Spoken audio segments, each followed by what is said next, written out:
할렐루야. 하나님의 은혜가 유튜브를 통해서 말씀을 청취하는 모든 분들에게 하나님의 은혜와 긍휼이 함께 하시기를 예수님의 이름으로 축원합니다. 오늘은 영적 성숙으로 나아가는 삶 8번째 말씀입니다. 본문의 제목은 자기를 부인하라 입니다. 마태복음 16장 24절 말씀을 중심으로 말씀을 전하고자 합니다. 기독교 역사를 돌이켜보면 자기를 부인하면서 살아간 사람들이 있습니다. 대표적인 한 분을 선정하라면 저는 성 프란시스라고 말하고 싶습니다. 그는 부를 많이 축적한 사람으로서 화려한 환경에서 살 수 있음에도 불구하고 절대 청빈을 주장하며 산 사람입니다. 그는 예수님의 참 제자가 되는 길은 절대 청빈과 무속의 삶을 실천하는 것으로 믿고 직접 실천에 옮겼던 사람입니다.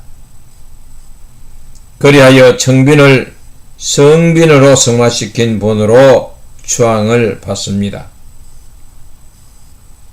오늘날 프란치스칸들은 성빈을 다시 신빈이라 불러 가난은 곧 하나님의 모습이라고까지 합니다.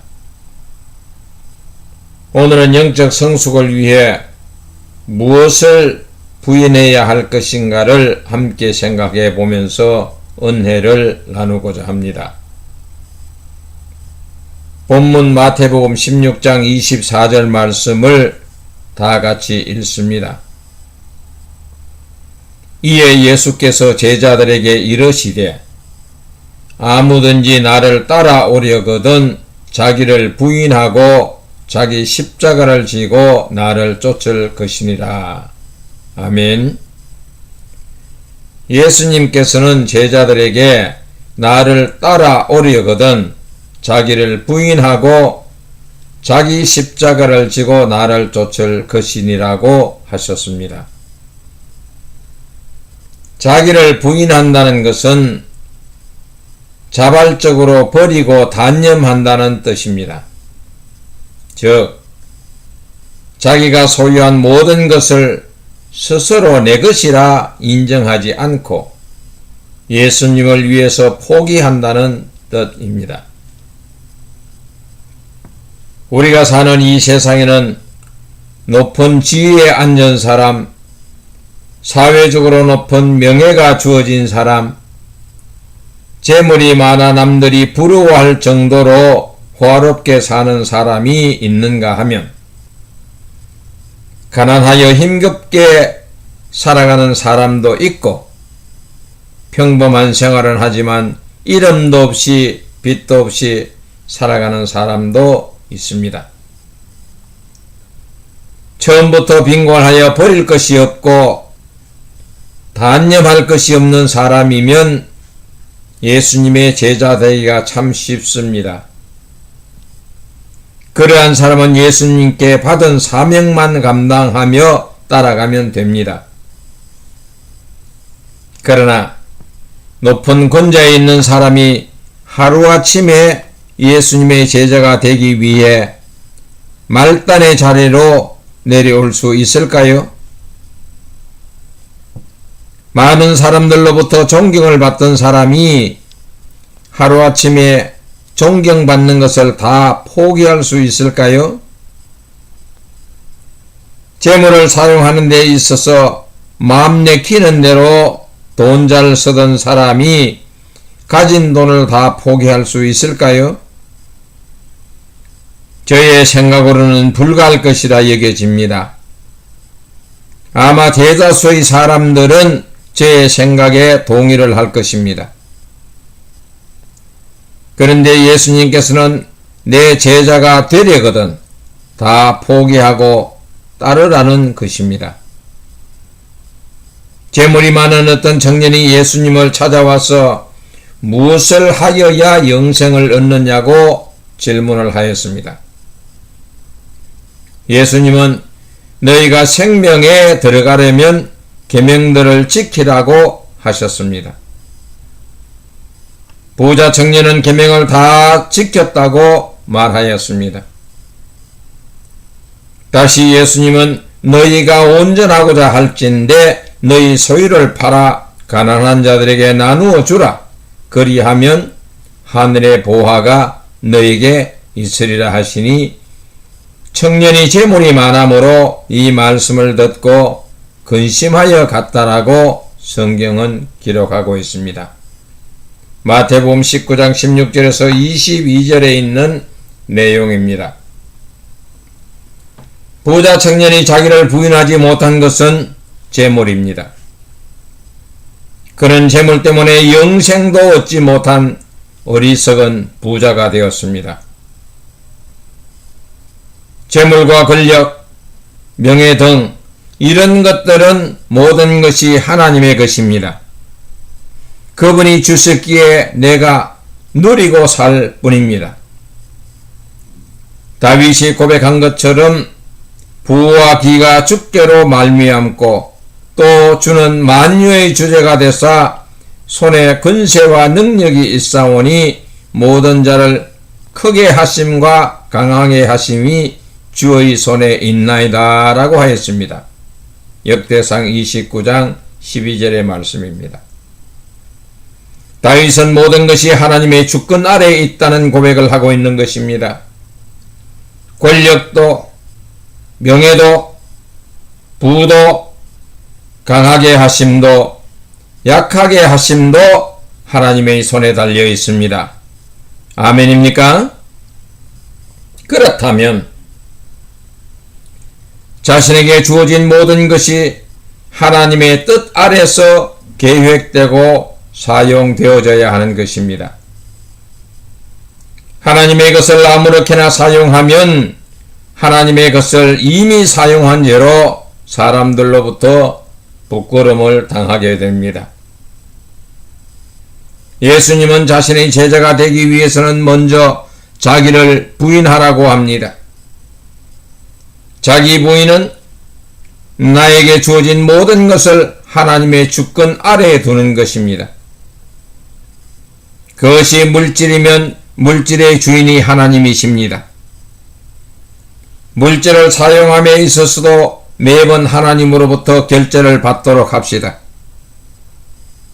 오늘 사용할 돈이 계획 세워졌다면 명세서를 놓고 기도합시다. 그리고 응답을 받읍시다.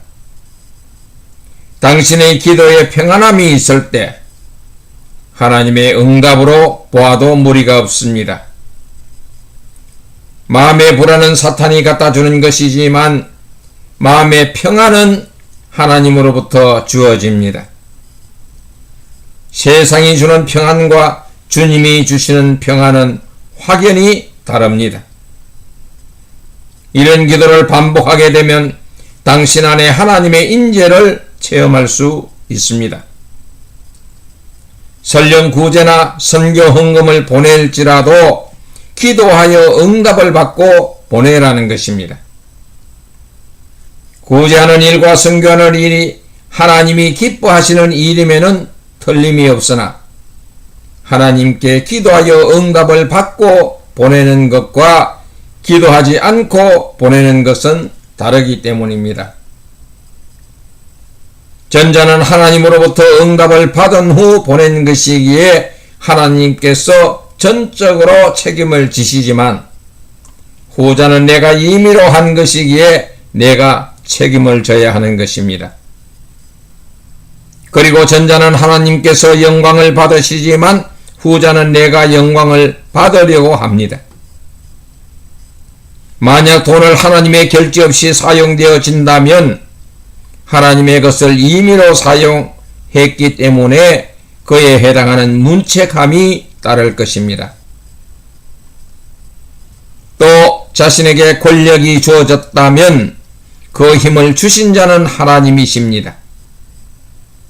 하나님께서는 당신에게 하나님의 공의를 나타내도록 하기 위해 권력을 주신 것입니다. 권력을 사적으로 사용하게 되면 많은 사람들을 다치게 할 수 있습니다. 오늘날 수많은 사람들이 권력을 사적으로 사용하다가 감옥에도 가고 권자에서 도중하차를 하는 사람들도 있습니다. 이런 사람들은 자기 부인이 안됨으로 인하여 사람들로부터 지탄과 조롱의 대열에서 벗어나지 못하였습니다. 가슴 아픈 일입니다. 특히 그리스도인들이 그 대열에서 참여하고 있었다면 하나님께 영광을 가리는 일입니다. 저 역시 아직도 많은 부분에서 자기 부인이 안된 상태의 모습을 발견했습니다. 그 중에 한 가지를 말씀드리면 몇 달 전에 한국에 부흥회를 인도하고 돌아왔습니다.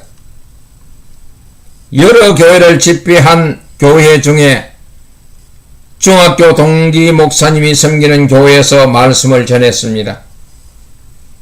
동기 목사님은 25년간 섬기는 교회에서 은퇴를 하시고 새로이 교회를 개척하였습니다. 성도님들은 약 100명 내외였습니다. 집회 중에 교인들이 많은 은혜를 받고 세임을 얻는 모습을 보면서 나도 지금 교회를 개척하면 안 될까?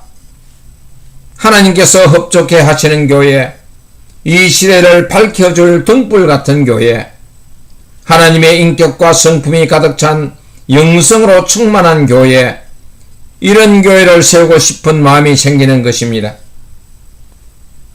은퇴한 목사로서 지나친 욕심일까요? 아마 나의 자기 부인이 안 된 상태일 것입니다. 하나님께서는 지금까지 허락하지 않았습니다. 그러나 감사하게도 유튜브를 통해서 사역할 수 있는 여건과 환경을 허락해 주셔서 영적으로 갈급한 영혼들에게 하나님의 말씀을 전할 수 있어서 큰 보람으로 생각하고 있습니다. 저를 만나는 사람마다 지금 무엇을 하느냐고 물어오면 인터넷 유튜브.com을 통해서 아발론 월드 처치를 섬기고 있다고 합니다. 지금도 하나님의 말씀을 전할 수 있어서 너무도 행복합니다. 선지자들 중에 자기 부인이 잘된 사람이 있습니다. 저는 하박국 선지자의 신앙을 본받기 원합니다.